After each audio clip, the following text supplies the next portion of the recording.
Now, you're probably wondering, why is it called the Ruby Passage? And you're also probably thinking, isn't it because all of the passages are named after, gems with the exception of the first and last? And I have to assure you, no, that's not it.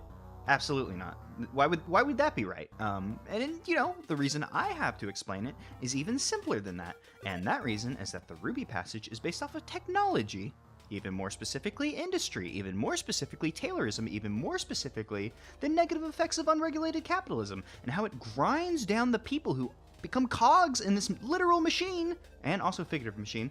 It grinds them down into blood, the red, that the vampires at top suck up for their own uses, and you don't see any benefit from it. They're just benefiting off of you. They're literally drinking your lifeblood, the red, and I guess we'll play the Curious Factory. Hello and welcome back to Wario Land 4, where we're going to play this video game, Wario Land 4, instead of me just continuing to be angry about the modern state of things. The modern state of things is actually the next level, so I'll hold on to it till then. And until then, we'll play the Curious Factory, a fun little level and a fun little factory, in which we'll get to see robots, and you won't see any people, because all the people who could have worked here died because, stuff's bad.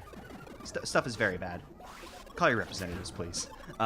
So, the conveyor belt. The fun little conveyor belt. It pushes Wario back, nothing else is affected. Much like capitalism, it hurts you, but nothing else is hurt by it. The money doesn't see any effect from it.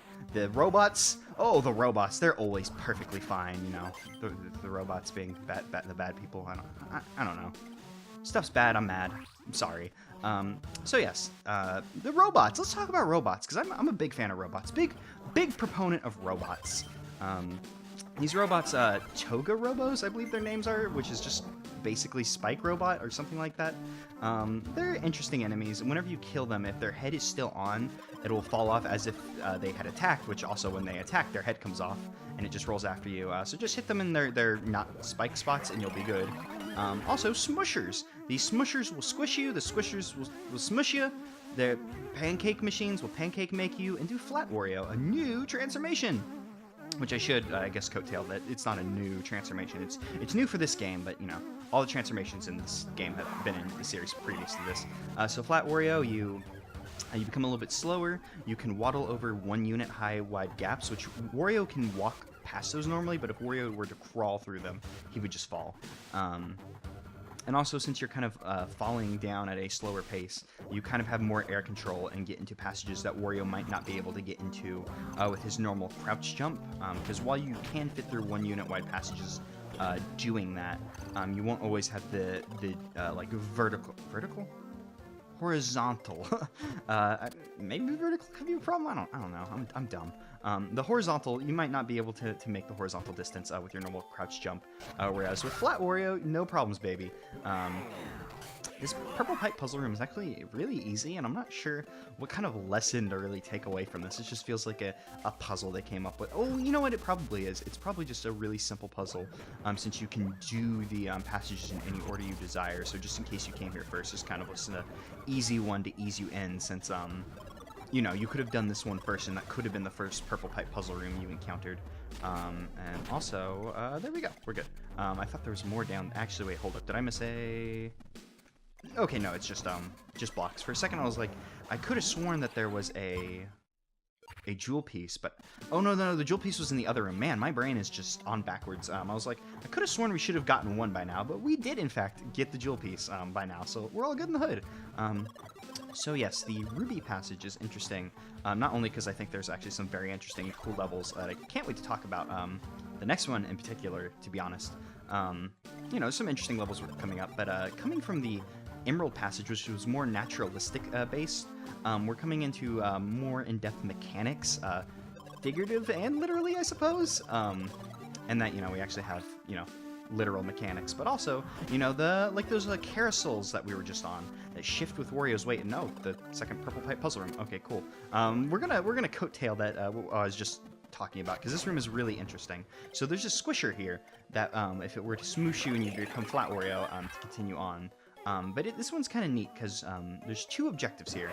There's one objective, and that's to get this rock to that block and break it so we can get the diamond behind it.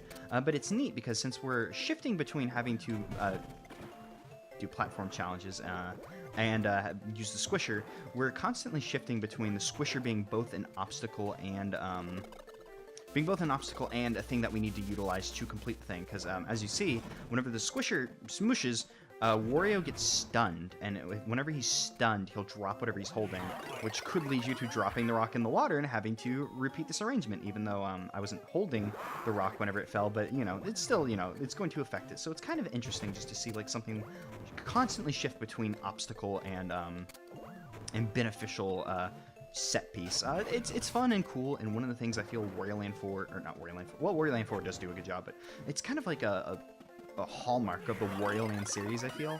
And it's probably a thing they do a lot in just game design, but Wario Land is one I think about a lot with it, especially in regards to Wario Land 2 and 3, since, you know, Wario's immortal, and they introduced the transformations, which, you know, are things enemies apply to you, so it's real easy to make them shift from, like, oh, this is something beneficial because you want the power-up, and also, like, oh, I'm going to waste your time by forcing this thing upon you.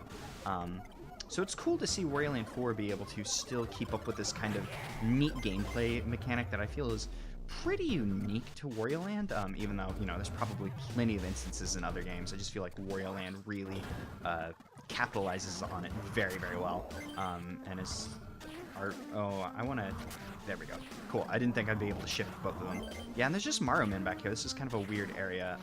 Is there, like, a run-up? Is that why there's a conveyor belt here to give me time to run up and hit something? Because either that or this is just, like, a little area that they put here for, maybe, like, in a higher difficulty. There's something back there, because when the difficulty shifts, they change the positions of the jewel pieces.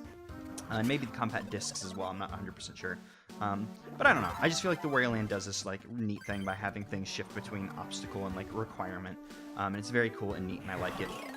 So, speaking of obstacles, Flamin' Wario, which has unfortunately been renamed Flamin' Wario. It's no longer Hot Wario, which was the best name for a power-up ever.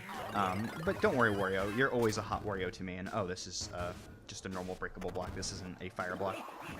So Flamin' Wario is pretty simple. You run around until you're completely engulfed in flames. When you're engulfed in flames, you can kill enemies. You can break fire blocks, which is kind of the big point of it. And it's neat and cool. Whenever your butt's on fire and you haven't been engulfed in flames yet, you don't have control of Wario's movement, and he just runs at whatever the top speed of that is, you know, constantly until he hits a wall, and then he'll turn around. In previous Wario Land games, the Hot Wario, as it was called previously, he would become engulfed in flames after a certain amount of steps, which I guess was there to replicate, like, time, but then you could game the system a lot by, like, jumping to kind of elongate the thing. In this game, they've changed it. Rather than being a certain amount of steps to become engulfed in flames, it's now how many times you touch against the wall.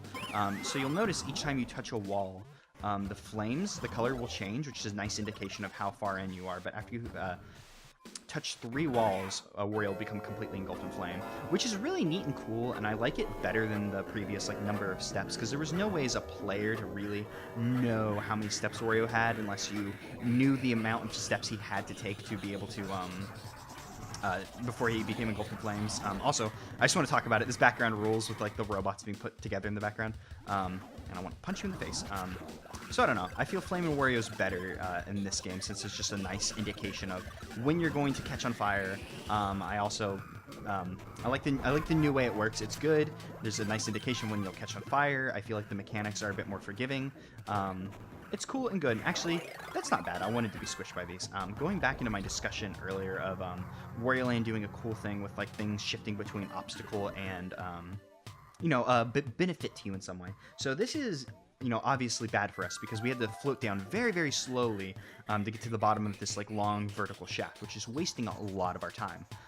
But we needed to be Flat Wario for an upcoming thing, and honestly, you might have been able to go into the room to the left and get squished. I'm not sure if that's possible, but I've always done it this way. So you might not have to do this. I'm not sure if this is the only way to do it. But I think it's neat doing it that way because it coattails of what I was about to say. And now I'm actually kind of worried that that might not be the only way to do that. Whoops. But yes, you become Flat Wario, and then you go into this area we couldn't previously get into. Do we have all the jewel pieces? We're missing a jewel piece. Hopefully we'll find it, because otherwise we're screwed. Did I miss it? Did I miss the jewel piece? I don't know. We'll keep going. We'll see what happens. Oh no, there's the jewel piece. Everything's good. I was legit starting to get worried. You know what? Screw it. We're gonna check out what's down here, even though there's probably not much.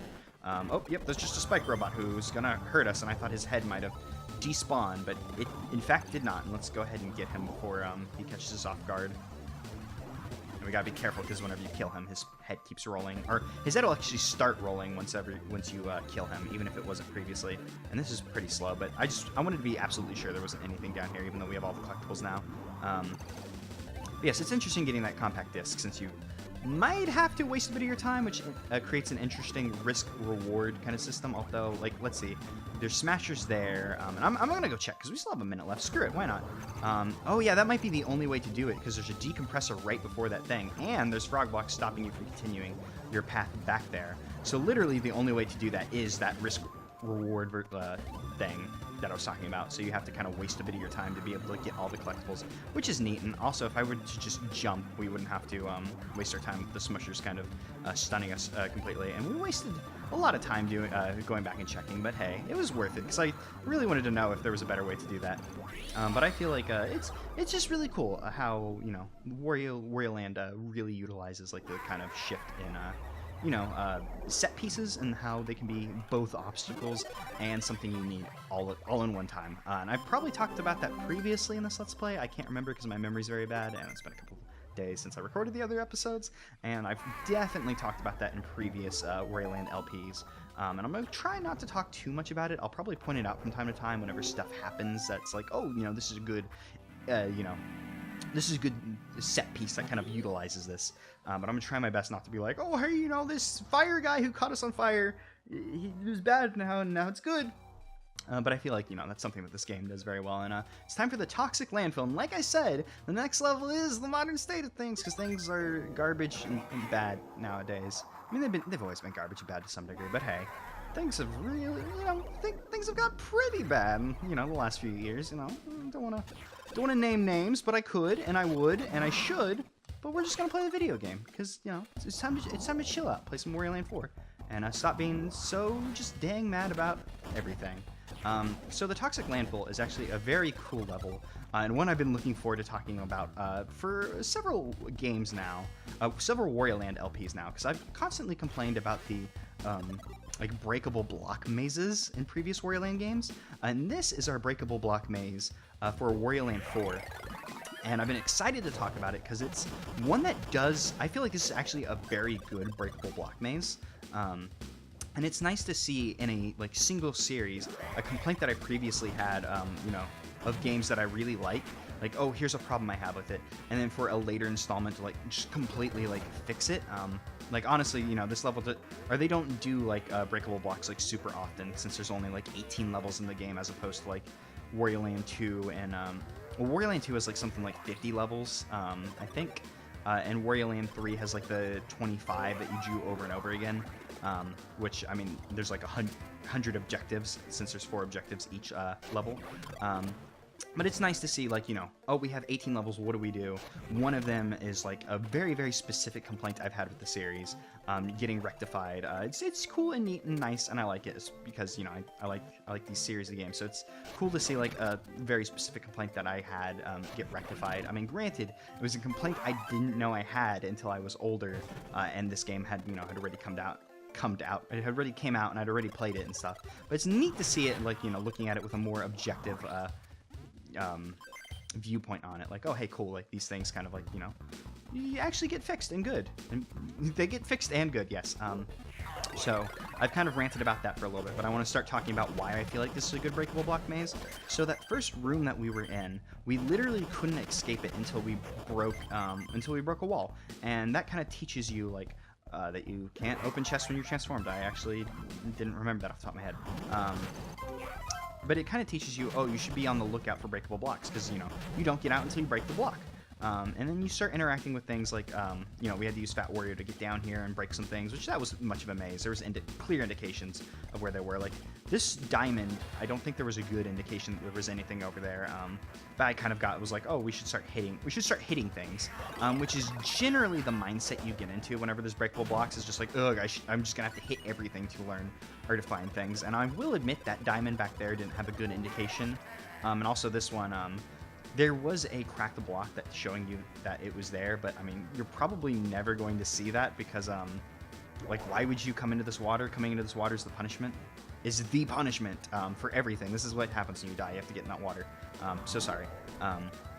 But no, I just remembered where that one was because it's kind of a notable thing. And I want that chest, but we're gonna have to come back down anyway, so it should be fine. So I feel like this level does breakable block mazes in an interesting way. That area we were just in was a big area of like breakable blocks that we just kind of jump through and have to memorize. Oh, where do we need to jump to get the best effect?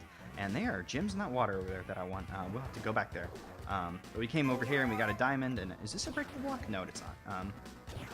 But yes, that diamond we got earlier where I just kind of punched a wall and we went through. Like, that one doesn't really have a good tell for it, and it's not great.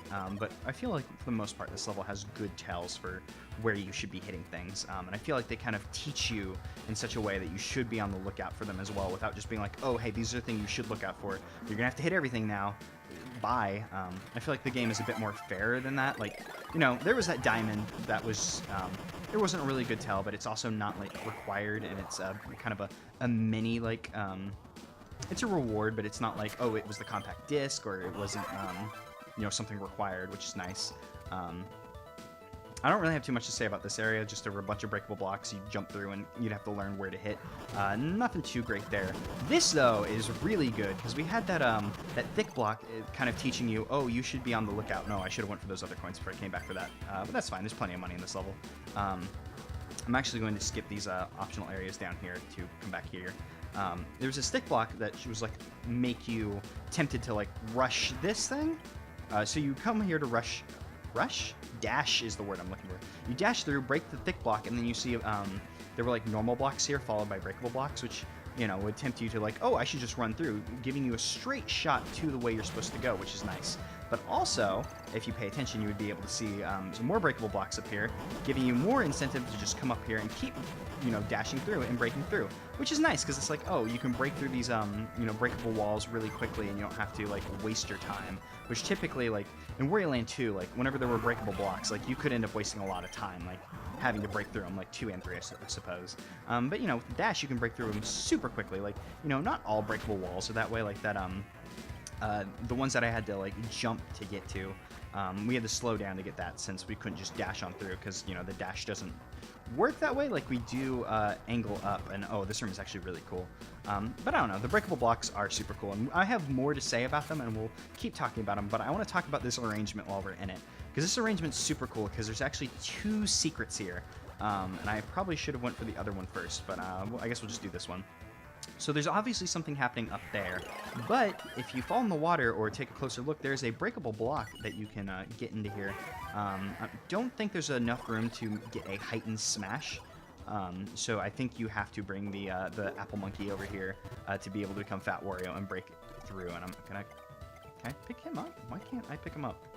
Yeah, let's knock him up over here. There we go. Now I have enough room to pick him up, and I'm going to see if I can get a heightened smash off of this. No, there's not enough room to get a heightened smash, and you won't be able to keep your momentum in the water with the ground pound unless you have a heightened smash. Please fatten me up, Apple Monkey. Even though I don't really so much care for getting fat off of apples, because I think that's, oh dang it, I did not want to kill the hammer guy. That's fine. We'll just reset the arrangement. I think the apple monkey making you fat because he threw an apple in your mouth is very lame. You know, I liked it better when it was donuts and cakes. Harumph. But, you know, this is neat because we already had one secret here. That one might be a little bit more secret, I suppose. And please stop being fat so we don't kill the hammer guy. There we go. That's good. But, you know, there's something happening up here, and I actually didn't find this secret for a while because I saw this and was like, oh, I can't get up there. That must be something I come to later, because I didn't think about breaking the blocks with the Ringo Suki. And then whenever I did think about that, I was like, oh, well, now I've broken it. How do I get that guy down there? But you can knock him down by becoming Fat Wario and stunning him and making him fall down, which is really neat and cool. I just think that's a neat arrangement. So I've already gushed about this thing being neat because it, you know, it tempts you to dash down here. Which I think is, you know, kind of good level design in that it's like, oh, hey, you know, we'll catch your eye by showing you that you could dash through here, you know, and then ultimately leading you to do more dashing. But then they hide, like, multiple secrets within it, and this secret is, you know, it's pretty easy to spot. There were a bunch of breakable blocks, so coming down here was kind of a no-brainer. But there is another secret within this secret, And this one is more devious, and this is one that I actually mess up a bunch, even playing this game now. And if you didn't notice it, it happened on screen and we missed it. When you jump to get this diamond or heart, and it's nice that they put two things here that are a little tricky to pick up on one jump. I'm not sure, because you start to angle down, and I'm not sure if you can get them, because you kind of get them at the top of your jump. But when you jump up, you see the compact disc box, leading you to know, like, oh, there's another secret in here. Because this one, there's not really a good tell for it, per se. Yeah, you just kind of have to start hitting things to be able to find it, really. Because, you know, these aren't breakable blocks until you get to these, and you can't see these from anywhere else in the level. So this one you just have to notice when you jump for that, jump for the heart and the diamond. I was trying to remember, I almost said, you know, the CD, but no. The CD was not down there, we just got the CD, and we can come in here and enter the purple pipe puzzle room. Is this our first one, or is this our second one? I honestly don't remember. I've been like in a daze in this level because I've been so excited to talk about this one for years, literal years. I don't know, I've been so excited to talk about this level because I think it's super cool. This purple pipe puzzle room is actually really interesting in that it's the first time, I think, where we see an alternate means of getting the bonus. Because normally, you know, you just find like a diamond or whatever, and I just had a super hard panic attack that I wasn't recording, but I am. I mean, I guess you know that I'm recording because you're watching this. But that room's neat because we kill a bunch of Harrymen to be able to continue onwards. Not be able to continue onwards, but we get our bonus by the spoils from the Harrymen instead of you know, a diamond. I think that's super cool. This arrangement's also interesting because it tests your memory. So that Keyser is directly beneath us, and it's like 5 blocks to the right. 5 blocks to the right from the left. And it's interesting because we have another, like, long vertical, like, shaft of a bunch of breakable blocks, and they're hammermen. And the only way to get the Keyser is to jump straight up to it, which you could do with a bit of trial and error by, like, constantly jumping up here, because you saw the Keyser, but you wouldn't know exactly where to jump down for the Keyser unless you were to, like, you know, really be paying attention. And this is actually the way to continue onwards. This is actually the bonus area. We can come in here and get a heart. This room kind of seems pointless because it really is just that heart in here. I've tried dashing in here and hitting stuff before, but it is just that heart. But that arrangement's interesting just because it tests your memory. Otherwise, it could just become trial and error. You don't have to do it as a memory puzzle. But it's neat and cool, and I like it. And since this level is just so littered with, like, you know, little secrets and optional areas, we have almost double the amount of money we needed to complete the level with the gold crown requirement. So we don't really have to worry too much about money since we've already hit our gold crown requirement. So I didn't bother to go back and get all of the stupid, you know, 50 coins that dropped whenever we were dashing through. So I didn't feel like wasting our time. Also, just because I think it's something neat, and I haven't talked about it, those walking bottle enemies with the spears are called pet bottles. I don't know if it's supposed to be PET or if it's supposed to be pet. I have no idea. It's also interesting. It's something I haven't talked about, but the spearmen are like a super common enemy type. Like, you can see them in every passage, I believe. But then they also have, like, extra spearmen enemies, and that, like, you know, that pet bottle was basically just a spearman. It was a guy with a sharp thing on his face. And it's kind of interesting in that every Wario Land game has a spearman enemy. You know, just every game, it just has a dude who just walks towards you, and oh my god, it's super good that we did not leave the level without that. That almost went really badly. But, you know, it's interesting because Wario Land always has, like, a spearman type enemy, and then Wario Land 4 has a bunch of different, like, flavors and variations on them. And I'm starting to panic that I might have missed something based off of that last second jewel piece box. I think we did get everything because we got the compact disc. See, I'm starting to panic because of that level. I normally forget the compact disc. No, we're good in the hood. We got double the amount of money we needed for the gold crown. Everything is good. It's fine and great.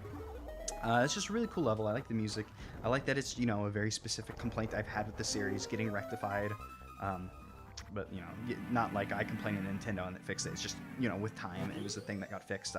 With, I guess, more quality levels instead of quantity levels, I suppose, might be one of the reasons. I don't know. But it's cool and good, and I like the Ruby passage. So that'll do it for this episode, I suppose. In the next episode, we're going to continue my critique of capitalism and all the bad things that have been happening in the world recently. We're going to play more of the Ruby passage, and we'll complete it. I'll see you guys then.